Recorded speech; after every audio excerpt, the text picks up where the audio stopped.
Welcome to the Welcome aboard the Sue Train, Benny. You're definitely hip with your actions there. Well done. I'm like hip, but I haven't gone dancing in so long. I don't even know what I'm doing. I don't know. You're doing a little dabbing there. You're like dabbing. I think that's what the kids are doing these days. I can't keep track of all of them either. I can't either. Yeah, make my children are grown now. I was gonna say make my children proud, but I didn't know how to dab when they were kids. Welcome. How are you today, Benny? I'm good. How was your Mother's Day weekend? How's that? Let's go there. Right. Yeah, sure. It was good. Right it on. was really good. Okay.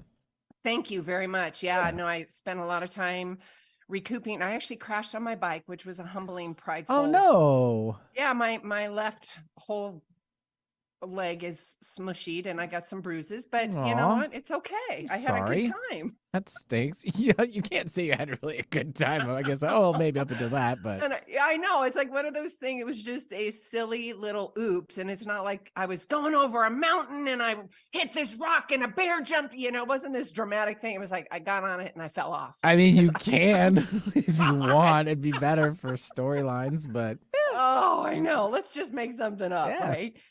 Okay, well, welcome. And it's sunny and the summer, Pacific Northwest to us and those in Canada, in Mexico, in Australia. Welcome aboard. I love hearing from you. Thank you so much for tuning in. If you're tuning in live for the Pacific Northwest, our 60,000 plus listeners all over the Pacific Northwest. And then, of course, like I said, internationally, we've got UK, we've got Mexico, we've got a lot of people in Canada, and Italy even, and Australia. So thank you so much for reaching out to me and joining us today. I do this for us, right? It's redesigning, reclaiming, and rediscovering who we are. And it's that unwavering self-love and that rock star resilience and providing tips and tools, my education, my curriculum, and all these incredible guests that I get to bring on here for you, for me, for us, and learning. So with that, today we are going to do our little nibble. It's an inside job. We are doing our awareness practice. Today, the awareness, when I'm teaching and talking, awareness is always number one. So today, awareness in forgiveness. Forgiveness. I say forgiveness, and there can be a heaviness in that energy, in that saying that. And I say the heaviness because there's still residual stuff in there that needs to be forgiven, and in there meaning your own self. So checking under the hood, let's have a little delicate, beautiful, loving conversation about forgiveness today. Zig Ziglar said this: you cannot tailor make your situation in life, but you can make your attitudes to fit those situations. I take from that to have a process for before the shiitake hits the fan. You guys hear me talk about this all the time. You have to have a process in place before the shiitake, again, air quotes, hits the fan. You then, before that, you have to have that awareness, aware that you're not aware, aware that you are aware, right? And really leaning into that and going, okay, how am I showing up? So let's talk about that awareness in forgiveness today. What does it feel like to hold on to the resentments and the angers? How does that showing up in your body? Again, we're talking about forgiveness, what that looks like, what that feels like energetically, emotionally, psychologically, and really having an awareness practice of, that's what's going on. Okay, I need to get tapped in and tuned into my body and my life right now. I don't want to be depressed. I don't want to have anxiety. I don't want to have any fears. I don't want to have resentments in my body. It shows up in diseases and depressions, inflammations. You have achy joints. There's all kinds of body mechanics that will give you signs and symbols of things that are going on in your body. So having an awareness practice and having forgiveness, not only for yourself, but the other people. You guys, I'm going to give you some tips and tools. And there's a few things that I do. Of course, you have heard me educate and talk about the CCs in life. First, you have to have the awareness, working on and having the awareness and acknowledgement that there is forgiveness that needs to be had. And that forgiveness is about you. It's not about the other person. Forgiveness is absolutely about your practice of releasing the trauma, releasing the resentment, releasing the anxiety, releasing whatever that is in your body and your emotions and all of that.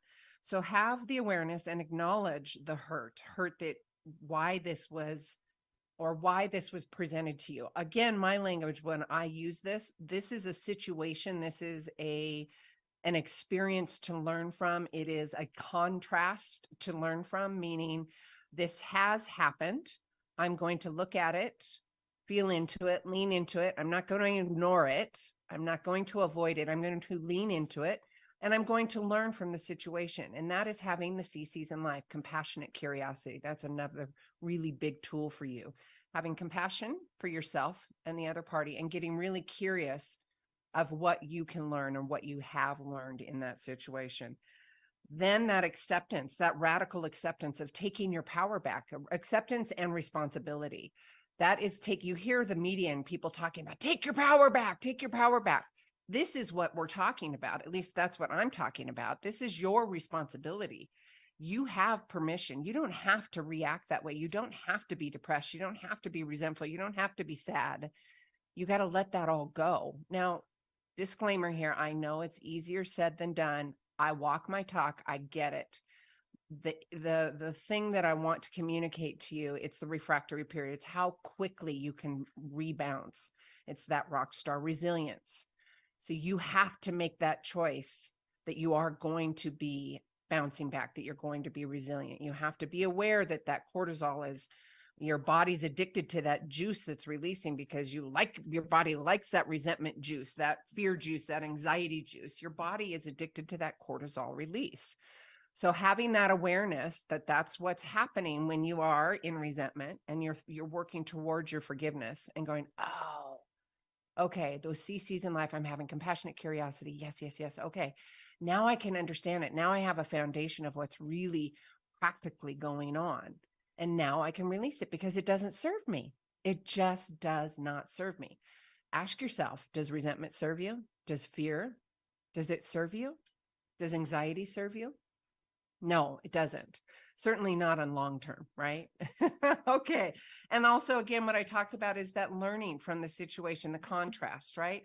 It is simply a contrast. Now, when I say simply, that doesn't diminish the emotions or feelings that you've gone through. Same for me. You have to feel and lean into those feelings so you can get them out of your body and release them. Again, going back to what I said about the refractory period, acknowledge them, take radical responsibility, compassionate curiosity, and let it go. It does not serve you. Forgiveness is about you, not the other person. They're out living their life and doing their thing. You should be too. Big fat permission slip, my lovely ones. All right. It's all about unwavering self-love and rockstar resilience. Clarity with Sue, tapped in and turned on to our life and lifestyle. Thank you so much. All right. Today's guest, I'm super excited. You know, we've had a lot of stuff going on in the last few years. I mean, we kind of always do, but there's been some extra ordinary circumstances and situations, whether it's collectively as a world or people individually. You have heard me talk about traumas. You've heard me talk about small T traumas, big T traumas, and defining that, what that looks like, and having the tools. Again, going back to what I was talking about, having a process in place before the air quotes shiitake hits the fan. And that's one of my guests today. And that's why I bring all these incredible guests on here. So we have these real life, real-time practical tools to overcome our situations or to have a practice in place. So with that, I am going to introduce you to Doug. I'm going to read his formal bio and then I'm going to bring him on. So after an extremely troubling past and an incredibly inspirational comeback, the story of Doug Dane, who is my guest today, is now an international keynote speaker teaching others how to get unstuck from past trauma, inspired by his troubled childhood and the steps he took to overcome the typical trajectory for someone in his shoes. His first novel, Mistaken Identity, which is out on April 4th, in time, of course, for this beautiful child abuse awareness, pairs his personal experience alongside actionable guidance and affirming truths designed to help readers break into a new life free of guilt and shame. Doug is also able to explore a number of related topics like the traumas and overcoming the traumas. And I love that, Doug. I love the self-image formula that you were talking about. So I want to talk about that later on, but I want to get to know, I mean, I can do the formal bio and that's beautiful and juicy. My audience knows we want to get to know you. We want to hear your energy and your frequency. So welcome so much, Doug. Thank you. I'm excited, and I love that introduction. Gosh, I wish I would have wrote the book with you. We're so on the same page. Oh my gosh. Right? Oh God, Yeah. yeah, forgiveness and Yeah. yeah. Okay, let's hear your story, sweetheart. Or your past story, or the old formula, or the stuff, the adjective to describe, right? Yeah. Well, I can give you kind of the Cole's notes of, I think in the book, the introduction actually starts with a story, an article that I wrote in a national newspaper here in Canada when I finally went public. And it was called Dark Past, Bright Future. So basically, around 1999, my second marriage had failed. I'd wrecked it, truthfully. I'd wrecked all my relationships. And I went for separation counseling and trying to work my way through that. And the lady that I met was really brilliant. She started asking some, the typical family history questions, and I didn't have a lot of answers. And she suggested something to me that I just thought was out to lunch. And she said, I think there's some abuse in your background. I go, there's no abuse in my background. And I remember my parents were alcoholic. I remembered some stories around that. But anyway, she's, well, your life isn't working. Your way is obviously not working. And maybe if you want to change your future, you should understand your past. So I went looking into my past and literally did an investigation. And I pieced together a story that I blocked out pretty much my entire life. And so it started as a baby, as an infant. I got handed over to foster care for the first 6 months of my life by my birth mom, and then I got adopted into this violent, alcoholic, abusive family. They were both abusive towards each other, emotionally and physically abusive towards us as children. And that lasted for 13 years of my life. And then I literally threw my mom out of the house one day. I called the police. She was beating up my dad. I picked her up, threw her outside, called the police. The police arrived, took her away. And then she was gone. And of course, then I started, as I say, I turned looking for love in all the wrong places and ended up hooked up with a ring of pedophiles. And I was sexually abused for 2 years. And that ended in my kidnapping at 15. And then from there, turning to the next form of coping, which was drugs and alcohol, till about 23 years old, working in factories and lousy jobs. Then I quit that. I got into business. I went bankrupt, trying to figure that out. And just spent the next 25 years from, I guess, 1990 or so up till 99. Just trying to get ahead. I started to do well in business. I was able to earn money and I looked like I had it all together. On the inside, that's not how I was feeling. A lot of self-loathing and shame, guilt, resentment, a lot of feelings I didn't really understand why I even had them, honestly. I just figured, well, that's my life and I live with it. And then the story came out and then I went public with it.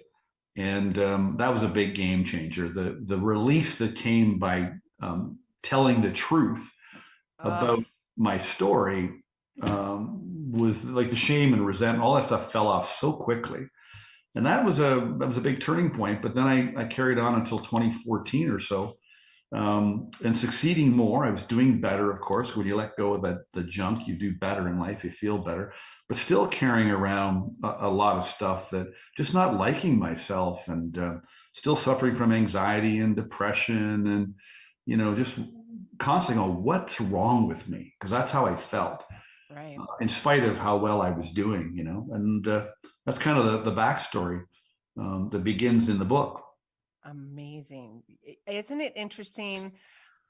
I find it interesting because I'm on like yourself and many others, this whole conversation around trauma, small T trauma, big T traumas, the small T traumas we have every day. Right. And, there's also, of course, pack that on with the big T traumas that we have pushed down, or we can't remember them for understandable reasons. Right. Mm-hmm. Yeah. the conversation around trauma and the importance of where I'm going with this is the awareness of it, right? Like you were just talking about, you just didn't know what you didn't know, right? But Right. you knew that something was ticking or not quite working for you, right? So how does one without I use the analogy, the proverbial, I don't need any more bears universe. I've got that. And if you just give me butterflies, you know, in the awareness practice or the examples or the learning experiences, I'm like, I'm done with the bears. I'm so done. I promise you, I will just, I'll listen to the little whispers of the butterflies. Right. So how can we talk to the audience about starting that journey of like forgiveness, like at the top of the hour, and understanding and having that awareness that we did have that trauma? It was kind of a loaded question, but Yeah, no. Listen, it's a it's a great question. There's a lot to it. As I was listening to you with your opening, I think so. Awareness is obviously is key. We like ignorance. Ignorance meaning just not being aware. It's sometimes safer. You know, obviously, I blocked out a lot of things. It's really not by choice. It just kind of comes. but that's also a safety mechanism too, right? No question. Yeah, no question. Yeah. I got a number of viewpoints on that. Number one, you said something about, hey, folks, I don't want to minimize your trauma. I know it's not easy. I felt the same way too, that it wasn't easy. What I discovered is it is actually easy. It's actually easy. It's quite simple and it doesn't have to take so long, but I dragged it out. I made it hard and I thought it was really complicated. And what I discovered was because I was just unaware of how to really approach my own mindset, really understanding how my mindset directs my brain and my nervous system, which ultimately dictates how I feel. I didn't know any of this. I grew up in corporate environment, business, stuff like that. I did not understand anything about mindset and how my mind actually works, both from a conscious and an unconscious perspective. And so my mentor that really hit home, where I finally was able to write this book, he just kept saying, Doug, he said, it's so simple. You're making it so complicated. Just let it go. And I go, Bob, it's not that simple. I mean, you don't understand. I mean, you didn't go through what I went through. Victimhood, right? Yeah. Totally. Totally. Yeah. And so there is a victim mentality that's perpetuated. I'm not a victim. I was a victim up until I was 15 years old. Okay, I was a victim for sure. I could say I was a victim of drug and, and alcohol abuse, but I was the one that was making those choices. And so we can continue to carry this victim mentality on and on and on and on. And then also the whole mental health system and the whole paradigm around psychology and mental well-being, the model we're in right now started, post-war, early 50s. And it's continuing. We're down the same road, and it's obviously not working. And we just kind of go along in our life thinking this is what it is. It's an attitude, as you said. I just decided I got fed up being a victim. I got fed up feeling lousy about myself, and I thought the only one that's going to take responsibility is me. Nobody's going to change my mind. Nobody's going to change my beliefs. Nobody's going to do it for me. Only me. And I took way too long living that way. Luckily for me, I finally got fed up with myself. I just got pissed off. Well, right. Isn't that, I know. And that's the grizzly bears, right? Or the, I've had enough moment, right? Yeah. You said something I was going to, you were talking about, I've had enough and I don't know. It'll come back to me. Go ahead. Keep chatting. Well, no, I think what has to happen, I think indignation, frustration. I mean, these are good tools. What we've got to be aware of is that life is not really hard. Everything that we operate from, this notion of my book, Mistaken Identity, we have a bunch of mistaken rules, values, and beliefs and perceptions towards the world that we simply inherited. And there's cultural paradigms, there's family paradigms, there's Mother's Day paradigms that just passed, right? And we just go through life accepting things. And so my mentor said, he said, Doug, if your way's not working, why don't you try a different approach? And when I'm talking, people go, listen, are you happy most of the time? No. Are you struggling a lot of the time? Yes. All right. So would you agree your way is not working? Yes. Well, then why don't we take a look at a different approach? But just our society, we're carrying on. We're so habitual. That's it right there. It's that struggle. You think that is your norm. Yes. You're Yeah. completely programmed, brainwashed, energetically, emotionally, psychologically, Yes. all of that brainwashed in thinking and chemical releases too, because the cortisol and all the stuff that's going Yeah. on, that you think that that is your norm. And it That's is right. not. And again, going back to what we were talking about, it paramount that you have that awareness. Yeah. Oh, shiitake. Oh, my jaws clenched. Oh, my stomach's upset. You know, something. Oh, is that what resentment feels like? You Yeah. have to, because when your body, beautiful body, nervous system has protected you for so long. Thank you, universe, whatever your source is, purple chopsticks, I don't care, whatever. Thank you so much for keeping me safe. It's not working anymore. But Right. it's also providing yourself the awareness that it's time to change and taking that radical love and responsibility.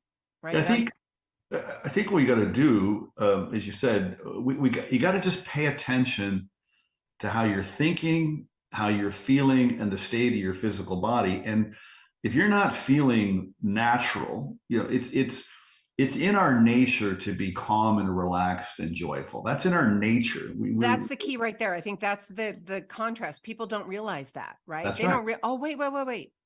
I'm supposed to be calm because I still am in the practice of that. I'm like, yeah. Oh, wait, so you don't have, you're okay, babe. It's okay. You don't have, Yeah. no, you don't have to rush. You don't have to do anything. It's okay. It's That's okay. right. You know? And so we're doing things that are unnatural. That's why if you're in conflict, it's because you're doing things, you think things and you do things and you believe things that are not natural, meaning that you're operating with a set of rules and values and beliefs that are creating your own conflict. So a big thing, this mistaken identity, here's what it is and here's how you got it. Okay. When you were little, you arrived here, and first thing you started to do is when your awareness started to develop, you started imitating the adults. So one of the chapters in the book is called You're an Imitation. You started imitating mom and dad in terms of what you ate, the language you spoke. And then when they got your attention, when they noticed that they had your attention, then they hooked your attention. And then they started drilling in rules, values, beliefs, biases, prejudices, what's good, what's bad, what's right, what's wrong. You were hypnotized. You were just literally, it was drilled into you. You just went along with it. I mean, who are you to question it, right? And then they started judging you. And they judge you, and they were judging everybody too. You watched them. You could see them judging each other. Maybe you saw them judge themselves. They judged friends, family, neighbors. They were very judgmental.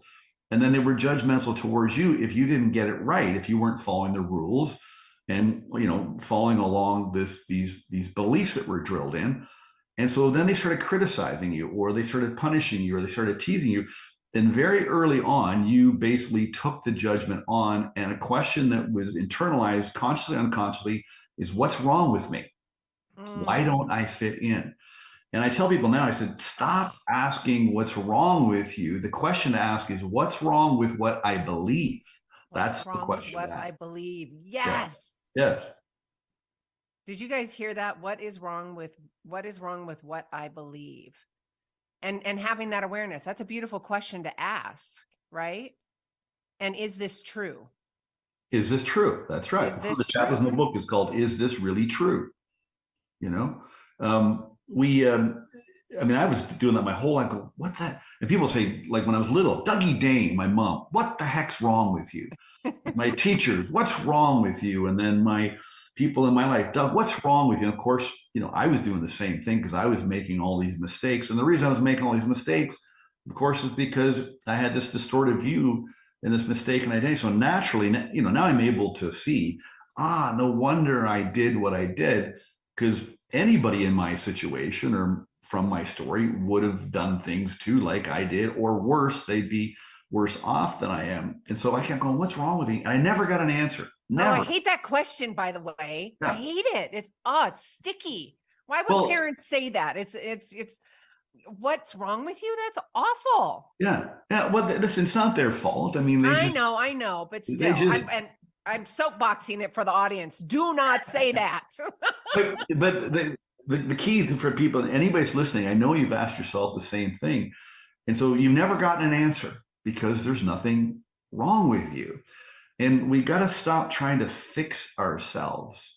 We have to start being ourselves. The reason you feel like there's something wrong is because you can't be yourself. You maybe don't even know who you really are. You're afraid to be yourself because there's two other dynamics that were going on when you were little, and they're worse than ever in our society. And that's why we're having so many problems. So two big issues when you were little was, one, there was a huge compulsion to conformity. And so you were expected to conform. And if you didn't, again, you got teased, criticized, punished, whatever. And that fostered another big problem, which is a deep-seated fear of criticism or what other people are going to think. And so that's why you really don't operate as yourself, because you want to conform, you want to be liked, you want to be loved, you want to be validated, you want to be accepted. And you're also, when you do finally go, you listen here to Sue, you go, that's it. Today's the day. I'm changing my life. But as soon as you go to make the changes, people notice. And they go, what's going on with you, Doug? Sue, what are you? Something's changed. And we make these moves, and then we have a fear of criticism, what people are going to think, and then we go back to the comfort zone. We don't like it there, but it's safe. That right there. And we're going to take a quick commercial break. With that, it's so important, Doug, because with that evolution and change, and I know when I started that evolution and change, I'm like, what if they don't like me anymore? Mm-hmm. That's right. What if they leave? What if and that's true. It's going to happen. The people and, recovering people pleaser, all of that.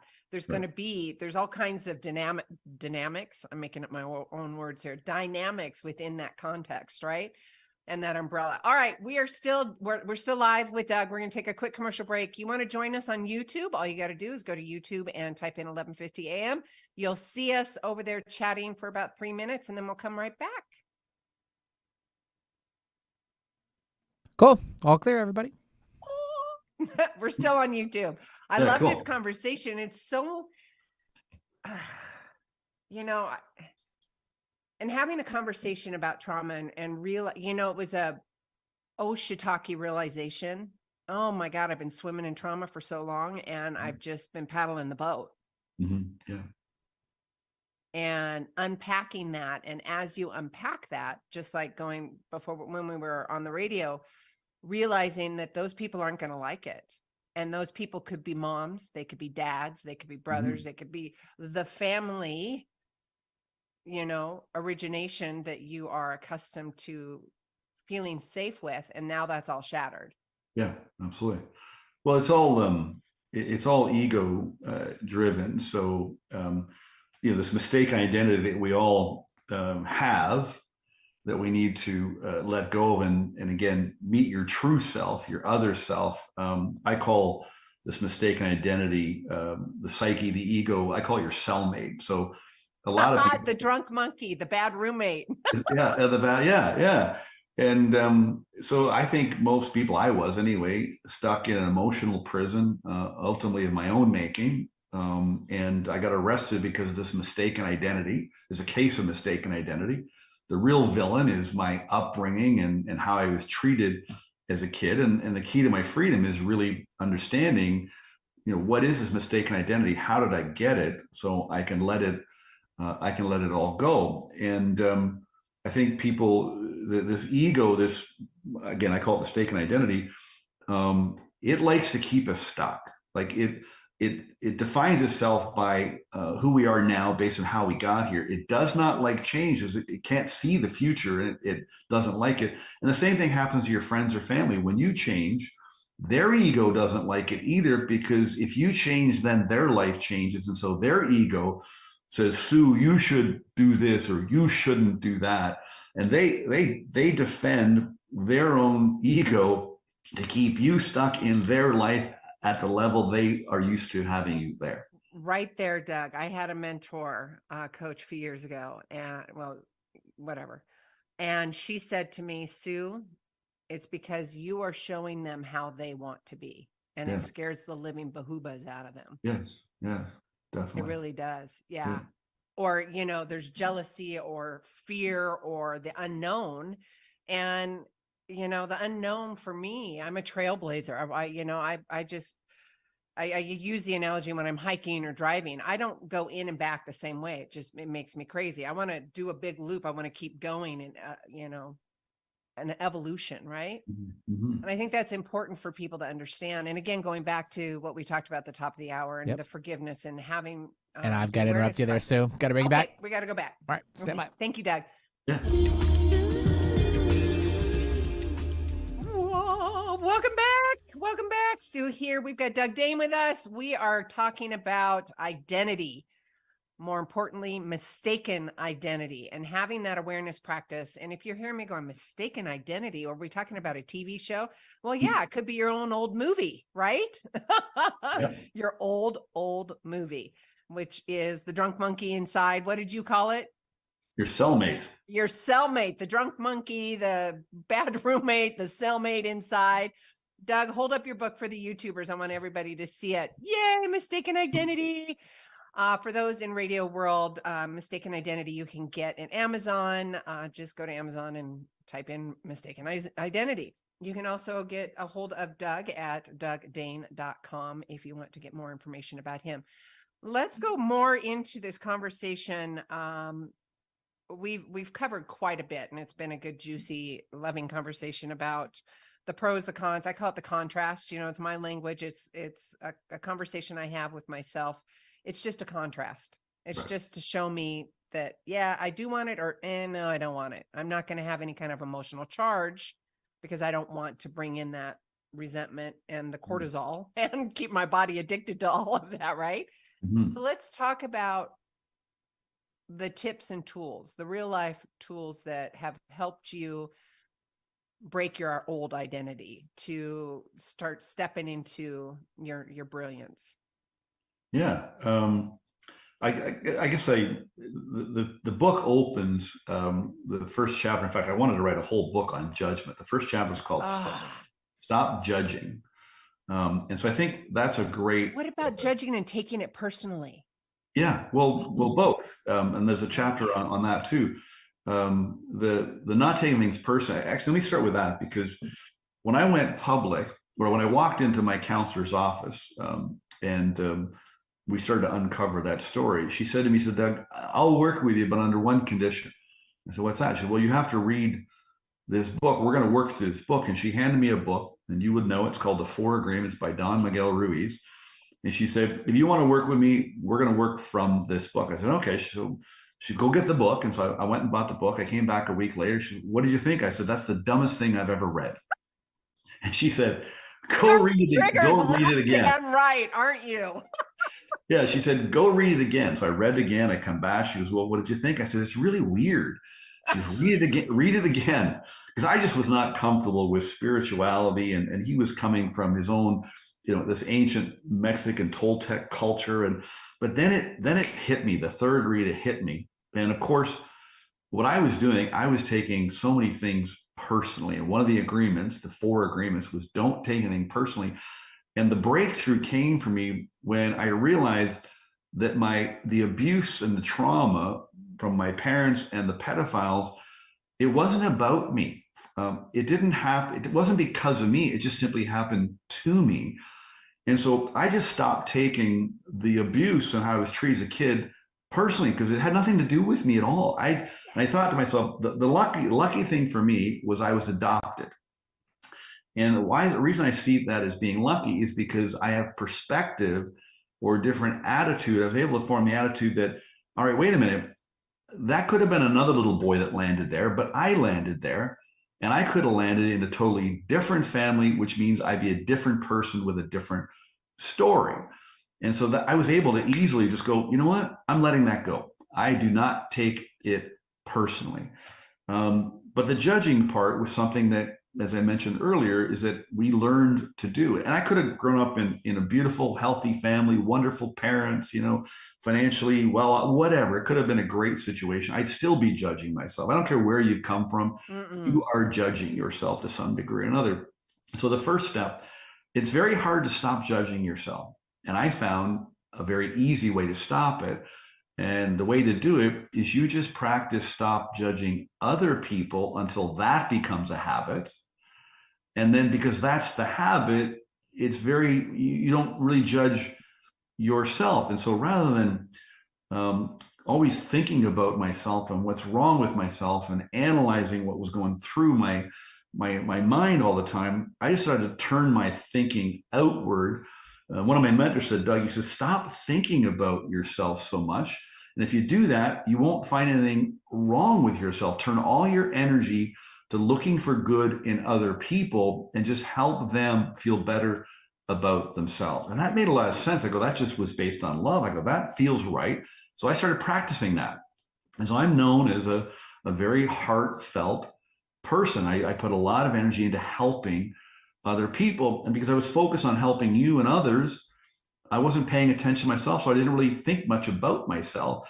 And then when people judge me, now I'm free because I don't really care what anybody thinks about me because I'm so focused on helping other people. And now you know how you're showing up. Now you've got you've created new neural pathways, you've created a new energy, you've created new confidence, new love. It's beautiful, right? Yeah. And it's a selfless act. Yeah. You don't get anxious, you don't get depressed, you don't get nervous, you don't worry about the future, you don't feel guilty about the past if your intention energy is focused on helping somebody else. And it's really simple. I've had so many people, we did an observational trial, Sue, with the book. We had about 140 people read the book before it came out, and they read it. The book is designed as it's a process, not a book you read. It's a book you go through. I designed it where it's directive, instructive, prescriptive. And so you read the book for, say, a week. It's not a long book. And then you just go through one chapter at a time because each chapter has a little bit of my story and then a key principle and then an action step for you to really make a move. So we had these people going through it. And chapter 1, we had all these people message, go, oh my gosh, this whole judging thing, like I feel free already. I mean, just that action step alone could probably release you from a lot of junk. So that was a big one for sure. All right, audience, recap here. Release the judgment. Don't take it personally. And, doing good for others. And I want to put a little pin in that if we could, Doug, because when you're exhausted, when you're in trauma, there's got to be an aspect, and I know this, and I'm speaking from personal experience. Mm-hmm. I know I had to flip my script. I had to just do it, Sue. You're going to feel so much better. Mm-hmm. And I do that now. It's a habituation for me. It's like, nope, I immediately go to be of service, mm-hmm. to be of service and helping other people because it's the right thing to do. And it makes me feel good, not because I'm getting anything out of it from them, right? I'm not getting it's truly that reward for myself, right? And not taking it personally, not going so in my head that I'm going to spin out with my drunk monkey or my bad roommate, right? Well, it's there's certain, I talk about this in the book too, and I didn't know this. I learned it in the last few years. There are natural laws of the universe, and there's rules that govern how our mind works. I did not know that my mind actually directs my brain and nervous system. I didn't know that. Yeah. When I found that out, and I read something that I believed it was true, I thought, all right, my thinking's not working really well, and my nervous system is all screwed up because I don't feel really good. So maybe I should learn how my mind works. And it was proven back in the early 50s, post-war, that our mind, it's like a machine. We're not a machine, but we operate like a machine, and we're the operator of the machine. So I can control and direct my thinking through my mind. So there's certain rules. This notion of treating people well, there's laws of nature. One law of nature is called impression of increase. So if you use the law of increase to just provide, increase is just love, right? It's a natural law of the universe just for us to love and put love out. And that's what all that is. When you stop judging other people, you're just looking for the good. Well, that's a natural way to operate because it's a natural law. Like if I take this pen and I let it go, it doesn't fall up, it falls down. That's the law of gravity. And so there's just some basic laws that we need to follow. We're not following the rules properly, and that's why we feel the way that we feel. Based on a false identity, right? Based Yeah. on the traumas, based on stuff that we were programmed to have. Again, That's going right. back to your book, right? Yeah. Well, and just something you said, I want to just bring in the book. I tell a story of a 14-year-old boy that contacts. Well, he saw the article that was in the newspaper when I went public. Right. That's in the book, and his mom had seen it, and the reporter that was reporting a story that he was involved in. So he was sexually abused by one of the same men I was. So I'm now 40 and he's 14. Okay, so 26 years later, repeat offender, and this mom says, "Will you speak to my son?" And I meet him, and I feel like I'm meeting my 14-year-old self. Sweaty palms, head down, just really shy and anxious. And I talked to him, and this little guy, he wanted to go public like I did. Of course, you're not allowed to, because the system is set up to protect his identity and protect the victim. And it brought me back to when I was 15. I was sitting in the courthouse waiting to be called to testify against these pedophiles, my abuser. And I remember how I felt. And in talking to him, it really hit me. And this really helped me with my own healing, is that his victim mentality was being perpetuated by how the system responded to what had happened to him.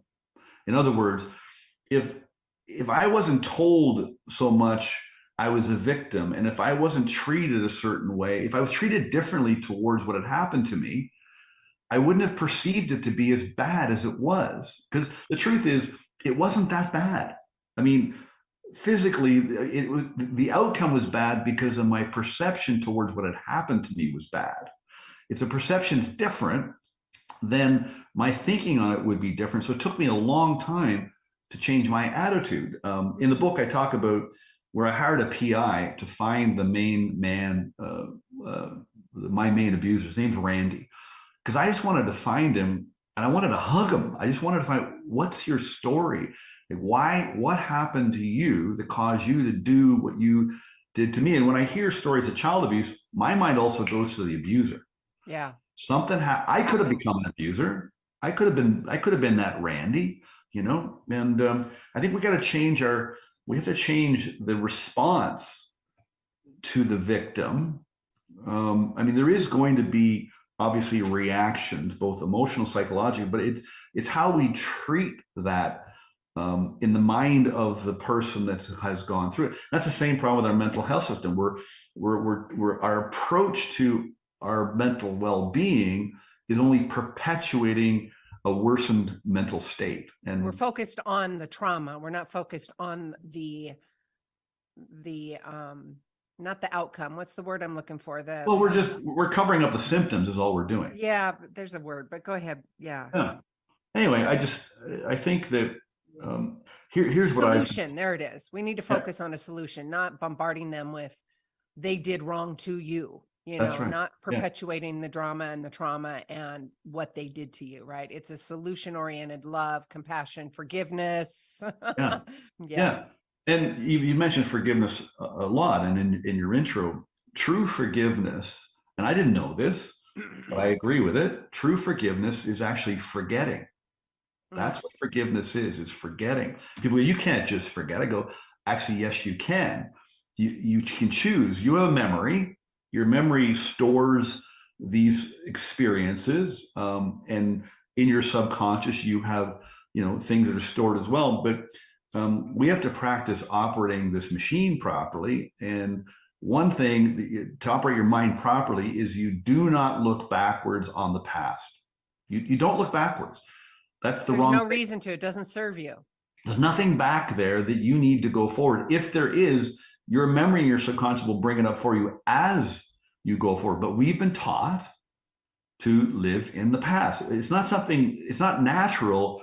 It's just something we've been taught to do, or we learn to do. But it's that conversation that mom or dad said, well, remember that last time what happened? Yeah. No. Yeah.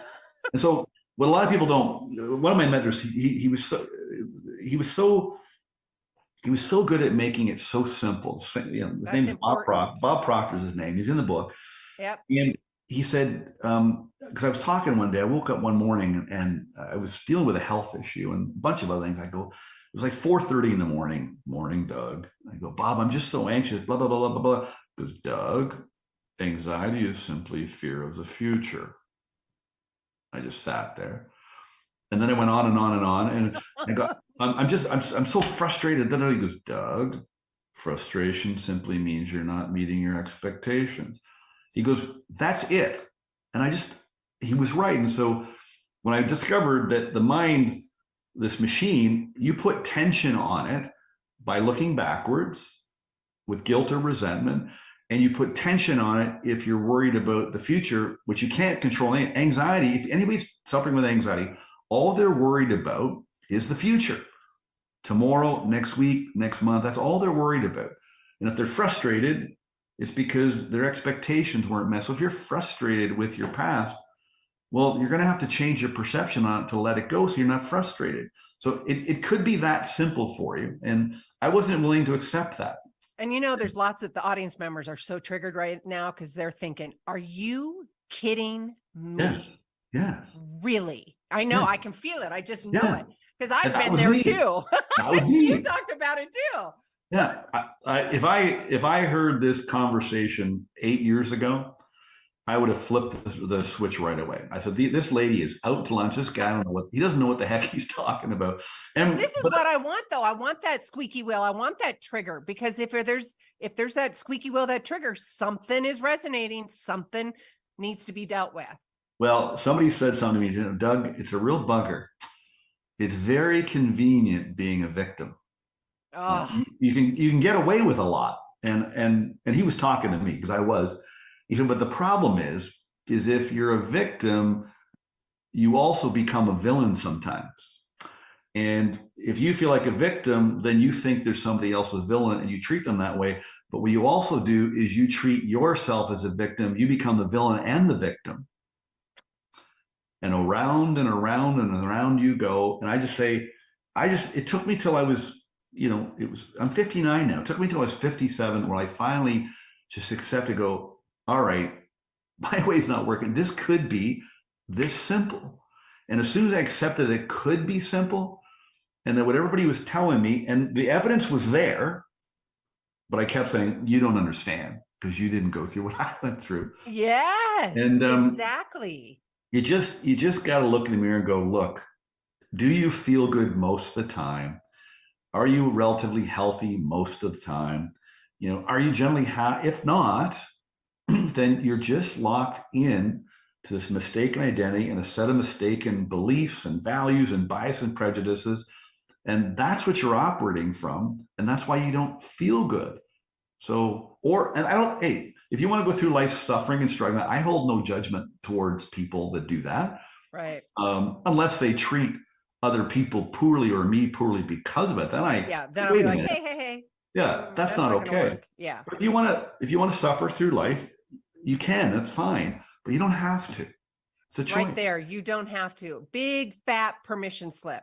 Yes. Big fat permission slip. Yeah. We get into that, Doug. We were talking about this whole perpetuation, this whole habituation. And then you have the cortisol releases that charges your body that thinks, oh, I'm still doing the right thing because I'm still getting the juice from it. And then when you stop doing it and you don't get the cortisol or the juice from it, you're like, ooh, I feel different. Mm-hmm. Good.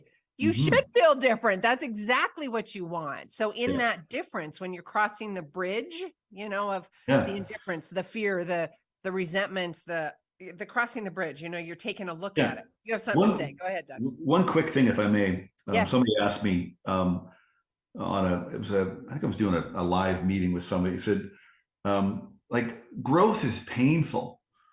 And I go, no, it's not. And she goes, yes, it is. This is really painful.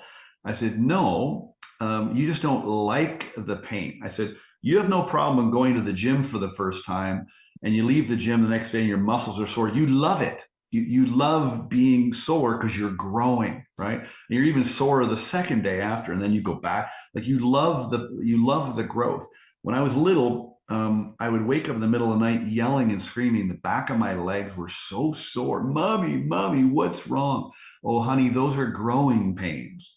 Well, we have growing pains to do here too, but we don't like feeling anxious. We don't like feeling depressed. We don't like feeling the feeling that comes with the growth and the change. But like you said, we have to have this awareness, and we can't be judgmental. We just go, and just think, you went to the gym yesterday and your muscles are sore, your mental muscles are sore. It's okay to have this pain. It is temporary.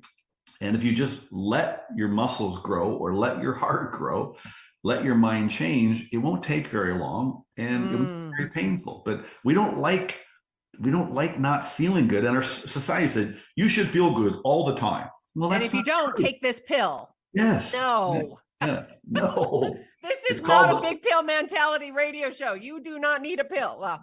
It's called your the doctors law and all that stuff. Yeah. It's called the law of rhythm. Like I said, there's laws of nature. It's called the law of rhythm. You're going to be up and you're going to be down. When the sun comes out, I'm really happy. When the sun goes down, I don't get depressed. It comes up and it goes down. That's life, up and down. It's just whether you go up, right? It's a contrast. It's just witnessing, not taking it personally, then not resenting, right? All of that stuff. Life is a river. You just go with the flow. Go with the flow. Yeah. Go with the flow. Man, I would have just slapped somebody upside the head if somebody said that to me in the midst of it. Just go with the flow, girl. Yeah. And I would have been just birdie here, birdie there. I would have been bye. Yeah. Right? Because it's that trigger mechanism. It's like, no, I'm very, very comfortable in my victimhood. Right? Yeah. And I think that should be a sign for you right there. I like pushing people's buttons because I'm helping you. Yes, that's the sign. That is it. That is it right there. Yeah. You might not like me, but you'll thank me one day. Yeah. You just don't like the message. That's right. Yeah. All right. Tell them about your book. We got about 3 more minutes. Well, it's called Mistaken Identity. It's a guide to letting go of past that's holding you back. I didn't really set out to write a book. I never wanted to write a book, but when I went public with the story and started talking, people were coming to me and go, how did you go from this terrible, traumatic background to succeeding and then letting it all go and going public, all the things I did? And you would come to me and I couldn't tell you what to do. I mean, I could tell you what I did, but I couldn't transfer it to you in a duplicatable way. And I just went out and started helping people.